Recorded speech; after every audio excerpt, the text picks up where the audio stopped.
Assalamualaikum warahmatullahi taala wabarakatuh. Balik lagi di channel Inraidu. Nah, dalam kesempatan kali ini kita akan belajar bersama lagi tentang materi pendidikan Pancasila kelas 10 SMA, MA, SMK sederajat. Adapun sub pembahasannya itu adalah bab 2, sub pembahasannya adalah yang B, menerapkan perilaku taat hukum. Seperti biasa, sebelum kita lanjut kepada pembahasan, mari subscribe terlebih dahulu, like, komen, dan boleh share kepada rekan-rekannya supaya kita semua bisa menebar manfaat yang lebih banyak lagi. Adapun tujuan pembelajarannya, peserta didik diharapkan mampu menganalisis contoh-contoh perilaku yang menunjukkan taat hukum dan melanggar hukum dalam kehidupan di masyarakat. Mari simak materinya. Menerapkan perilaku taat hukum. Sebelumnya, pernahkah kalian mengalami perundungan, misalnya dikucilkan atau dihina teman? Ada beragam reaksi yang dihadapi anak yang mengalami perundungan, misalnya merasa tidak terusik, terganggu, hingga menyebabkan penderitaan. Apakah perundungan termasuk perilaku melanggar hukum? Untuk mengetahui jawabannya, mari kita pelajari materi berikut ini. Nah, tahukah kalian arti dari taat hukum itu sendiri? Ketaatan atau kepatuhan pada hukum menunjukkan tingkatan kesadaran hukum. Taat hukum adalah kesetiaan yang dimiliki seseorang atau kelompok terhadap peraturan hukum yang berlaku yang diwujudkan dalam bentuk perilaku nyata. Dengan kata lain, sikap taat hukum adalah tunduk dan patuh terhadap segala ketentuan yang diatur oleh hukum yang berlaku melalui pemenuhan kewajiban yang dibebankan dan tidak melakukan hal-hal yang dilarang. Hubungan hukum dan norma. Sebelumnya kita harus mengetahui terlebih dahulu pengertian norma. Norma merupakan ketentuan yang mengikat warga masyarakat yang dijadikan panduan atau pedoman bersikap dan berperilaku. Tujuan norma Tujuannya agar perilaku kita diterima masyarakat sehingga tidak mengganggu keharmonisan dan hubungan sosial. Dengan mematuhi norma, interaksi antar warga masyarakat dapat berjalan sesuai dengan harapan, misalnya saling menghormati, kasih sayang, tolong-menolong dalam kebaikan dan gotong royong. Adapun pengertian norma hukum merupakan bagian dari norma yang berlaku di masyarakat. Norma hukum mengatur tentang apa yang boleh dilakukan dan tidak boleh dilakukan. Sifat dari norma hukum itu mengikat, memaksa, otonom, dan responsif. Nah, perlu kalian ingat kembali bahwasanya norma yang berlaku di masyarakat itu ada 4 norma ya. Yang pertama adalah ada norma agama, yang kedua adalah ada norma kesusilaan, yang ketiga ada norma kesopanan, dan yang keempat ada norma hukum. Kita hidup di lingkungan masyarakat dan juga lingkungan negara.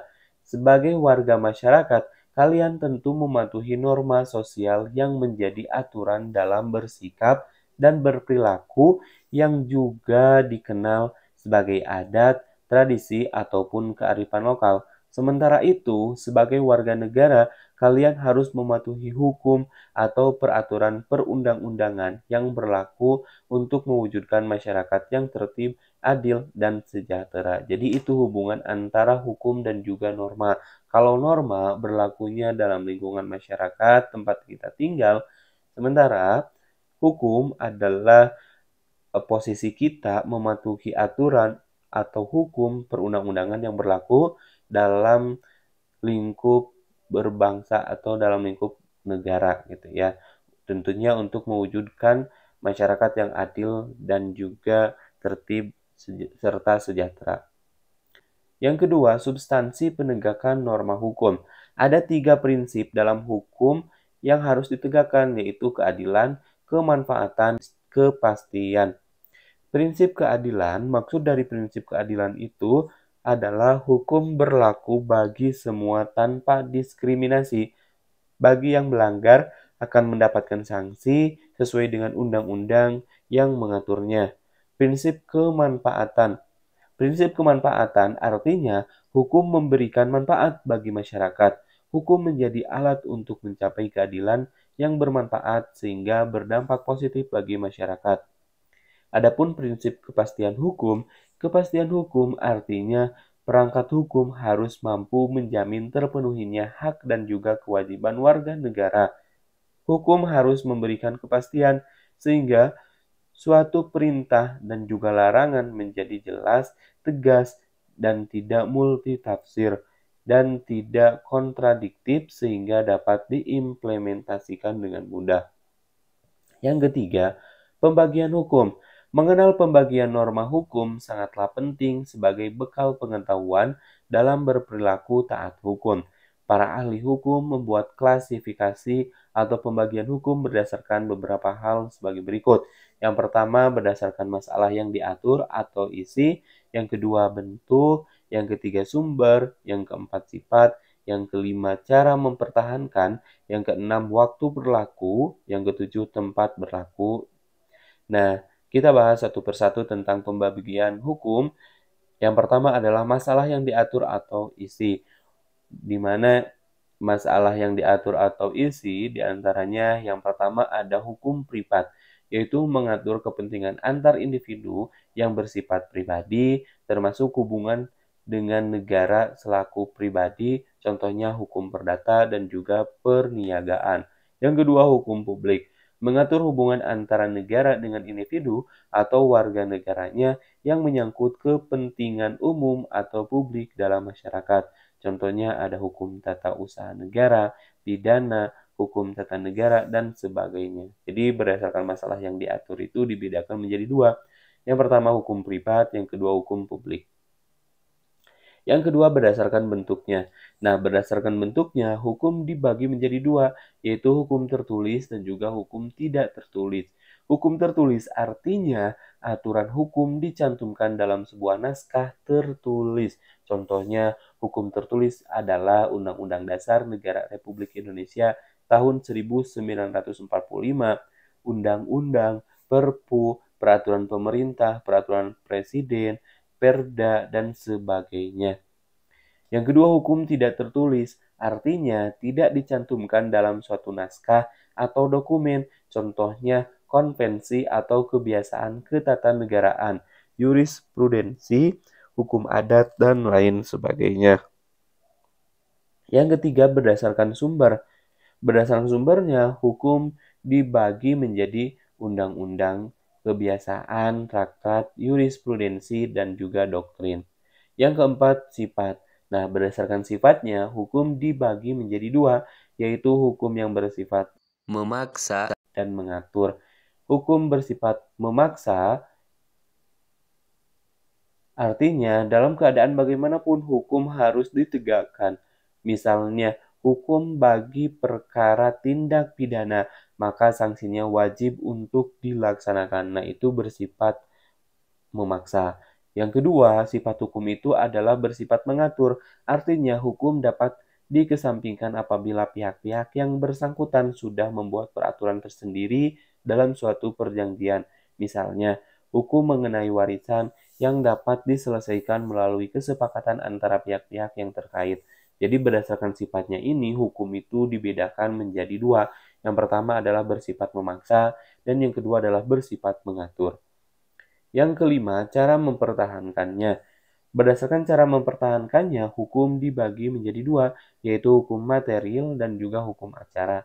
Hukum material adalah hukum yang mengatur hubungan antar anggota masyarakat yang berlaku secara umum mengenai hal-hal yang dilarang dan hal-hal yang diperbolehkan untuk dilakukan.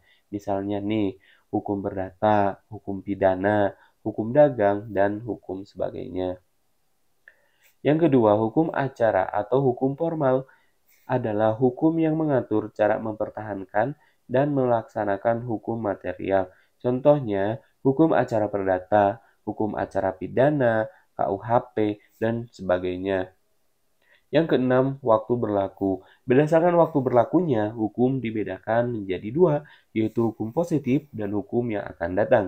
Hukum positif atau ius constitutum adalah hukum yang berlaku sekarang dan hanya untuk masyarakat tertentu di dalam wilayah tertentu pula. Contohnya, Undang-Undang Dasar Negara Republik Indonesia tahun 1945, Undang-Undang Nomor 22 Tahun 2009 tentang lalu lintas angkutan jalan, terus juga Undang-Undang Nomor 12 Tahun 2006 tentang Kewarganegaraan Republik Indonesia dan lain sebagainya. Yang kedua, ius constituendum adalah hukum yang diharapkan berlaku pada waktu yang akan datang. Yang ketujuh, tempat berlaku. Berdasarkan tempat berlakunya, hukum dibagi menjadi tiga, yaitu hukum nasional, hukum negara lain, dan hukum internasional. Hukum nasional berlaku di suatu wilayah negara tertentu, contohnya di Indonesia, yaitu Undang-Undang Dasar Negara Republik Indonesia tahun 1945, Undang-Undang Peraturan Pemerintah, dan lain sebagainya. Yang kedua, hukum negara lain merupakan hukum yang berlaku di wilayah hukum negara lain, misalnya hukum negara Singapura, hukum negara Australia, hukum negara Malaysia, dan lain sebagainya. Yang ketiga, hukum internasional adalah hukum yang mengatur pergaulan antar bangsa di dunia. Contohnya, perjanjian bilateral, konvensi PBB, traktat, dan lain sebagainya. Yang keempat, perilaku taat hukum. Di antaranya yang pertama tentunya di lingkungan keluarga terlebih dahulu.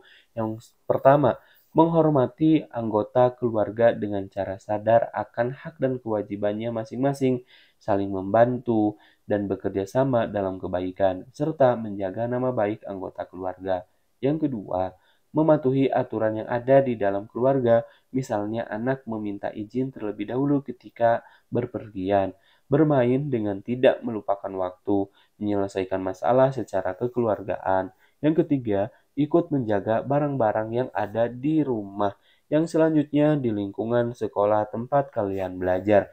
Yang pertama, tidak terlambat masuk kelas. Yang kedua, menghindari tindakan menyontek ketika ujian atau penilaian. Yang ketiga, berseragam sesuai dengan tata tertib sekolah. Yang ketiga, di lingkungan masyarakat.